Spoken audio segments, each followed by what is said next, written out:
Hello, this is David Heine, Aspect Art. Thank you for joining us.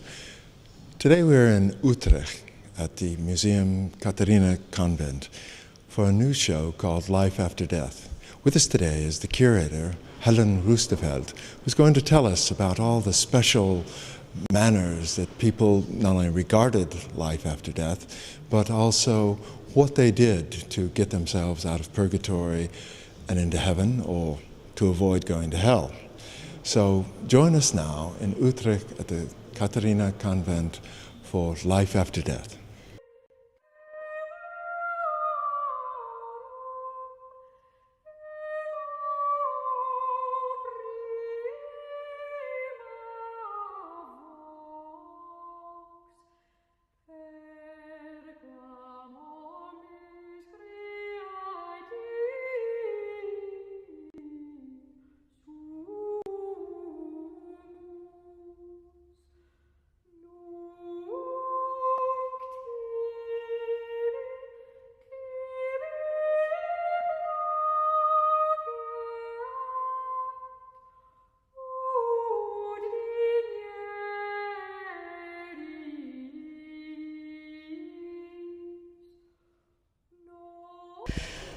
The exhibition shows how people tried to be memorized after death, and in order that their family and other relatives would pray for their souls after death, in the hope that their souls would be in purgatory as shortly as possible.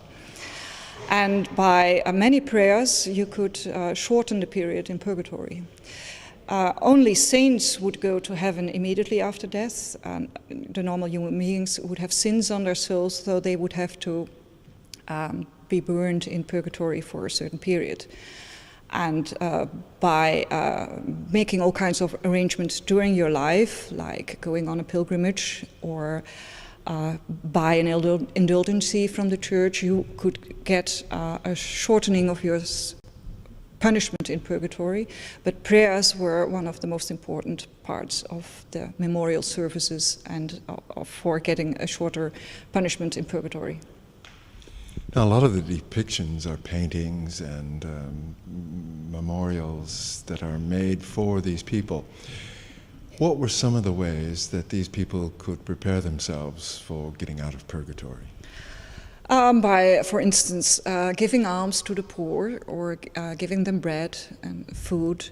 The acts of mercy, the 7 works of mercy, were quite important. One of the important preparations for dying, was to receive the last sacraments. If you had not received the last sacraments before your death, you could not go to heaven. And our exhibition, I think, shows quite beautifully what preparations one made for death, but also how a medieval funeral was prepared, and how people would sing during Mass, what kind of cloths were worn during these memorial services. And you see people in very beautiful illuminated manuscript, people on their deathbed, and who would take care of them, what would happen to their soul. You see angels taking the souls out of, when they were departed from the body, to heaven. You see souls in heaven, but you see many souls in purgatory. And in fact, purgatory and hell, especially hell, is quite fascinating to illustrate. We cannot really illustrate heaven. It's so beautiful that human beings cannot really paint it. But what happens in hell with all the devils taking the souls into fires is quite astonishing how that was depicted during the Middle Ages. Now, they had an idea about life on earth, and it was oftentimes mitigated by the shortness of life in those days. What did a rich person do as far as creating these memorials? What was inherent in the memorials that were painted for them? First of all, you see, and that is most important, a religious scene in the middle of the painting. And next to this religious scene, you see the persons depicted in an attitude of prayer. So the donors of the painting are painted in prayer. And on these paintings, they are identified by coats of arms, and sometimes by inscriptions mentioning their names, and also inscriptions asking the public to pray for their souls. So I think there are not many exhibitions on medieval culture where you see so many medieval people depicted. You may think it's an exhibition on death, but you never see so many medieval persons depicted as you can see in our exhibition. Now, included in this beautiful exhibition is a lot of illuminated manuscripts. Could you talk about those a little for us?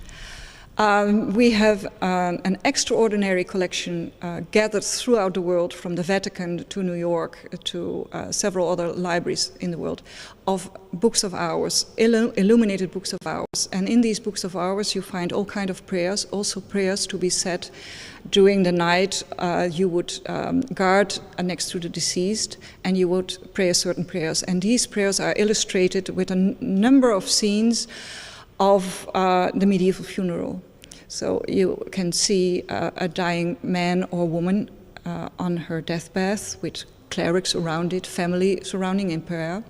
But you can also see how the coffin is brought to the church, how the coffin is brought to the cemetery. You see several cemeteries depicted, and all kinds of acts that would be done before the body was trusted to the ground.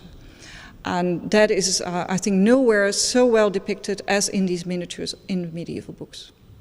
It's like a storybook, not in one single manuscript, but throughout a collection of manuscripts. Now, you have a very special one, which is related to a family in Haarlem, in which you know a lot about the history of it. Could you tell us a little about that book? It's a unique book. It's unique that it survived because it's such a large volume. It's a choir book, so it was used at a lectern in the church, and several people could sing of it. It's so big that the notes are easily to be read by several people. And this book is so special because we know so much of its history. We know when it was written, we know who it wrote, we know who illuminated it, and we know who presented the book to the monastery in Haarlem. And the people who bought this book, who paid the costs for making this book, because it was a very expensive book, are depicted in the margins. And there is not one other book preserved from our country that shows so many families. And you see a man, a husband and wife with several children commemorated in the margins of this manuscript. And that makes it so unique. It's such a personal book. It's a personal story of certain families in Haarlem at the end of the 15th century. Now, you've included in your exhibition a lot of paintings of the aristocracy of that period of time, who were wealthy enough to have themselves depicted with saints and St. John and so on. There is also one whose husbands became the stadtholder, or one of her husbands became the stadtholder. Could you tell us a little about her life and why she was important and is depicted here? We are talking about Elisabeth van Culemborg, Vrouwe van Culemborg in Hoogstraten.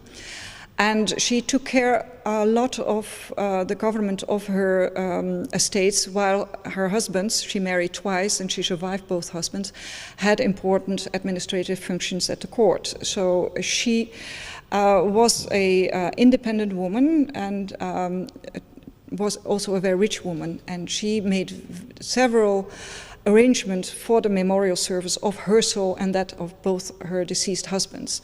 She built a church in Culemborg. She built also an orphanage in her name and in her husband's name. And with all these preparations, all these good works for her citizens, she tried to have her soul clear of sins after her death. And several documents still exist. The exhibition is also introduced by video commemorating her arrangements, and that is quite well illustrated because not only the churches that she built are still extant, but also several memorial paintings and documents concerning those memorial paintings are present. And there's not only in our exhibition, but also still in Culemborg and Hoogstraten, where the people still pray for her. And that is one of the important things, of course. These memorial services were intended for eternity. And we know, of course, that the Catholic Church was not allowed public service anymore after the Reformation. But for this lady in Culemborg, we know that still today memorial services are prayed for during Mass each Sunday in Culemborg. So she's one of the few examples that really succeeded in having memorial services until eternity, until now at least. In your exhibition, you've included not only the memorials and the books, but you've included other medieval items. Could you tell us some about that? Works that you could also do was to enrich the decoration of the church, and that could also include the vestments of the priests. So you could offer or present to the church beautiful chasubles with embroideries, and there you could also add personal momentum, your coat of arms, with an inscription for calling for prayers. And the same is for golden and silver chalices, in which you would add an inscription with a prayer, a call for prayer for your soul. And these objects would be used every day in Mass, or if it was of a very, very beautiful quality, like these chasubles, on special days. You know, I'd like to make a little digression here from the exhibit itself. It's a wonderful exhibit, but let's talk a little about the museum itself.